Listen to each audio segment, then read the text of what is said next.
കൂട്ടുകാരെ, ഇന്ന് നമുക്ക് കുരുമുളകും മഞ്ഞൾപ്പൊടിയൊക്കെ ഇട്ടുകൊണ്ട് മത്തി മത്തിയൊന്നുമില്ല കേട്ടോ, വെളുത്തുനിന്നൊന്നും ഒരു അരമത്തി ഉള്ളതാണ്. അപ്പം നമുക്ക് നാളെ പൊരിച്ച നേരത്തെ കർമ്മത്തി ചാറും അതന്നെ ജോലിക്ക് കൂട്ടാണ്. അപ്പം മഞ്ഞൾപ്പൊടിൻ്റെ മൂടിൻ്റെ കുപ്പിയാണ് വീണത്, അവച്ചാണ് കേട്ടോ. മഞ്ഞൾപ്പൊടി ഇട്ടു. ഇനി ഒരു ചുവയ്ക്ക് ഫ്ലേവറിനെന്ന് അറിയില്ലേ, പെരിഞ്ചീരയി നമ്മളെ ബിരിയാണിച്ചിൻ്റെ എന്നുള്ള ജീരം, ഒരു സ്പൂൺ നമ്മളെ മല്ലിപ്പൊടി,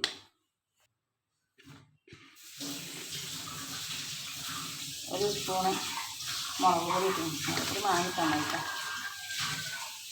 ചെറുനാരങ്ങ നീര് ഉപ്പൊക്കെ നമ്മൾ ഇട്ടിട്ട് നല്ല അത് കുഴച്ചിട്ട് അത് പൊരിച്ച്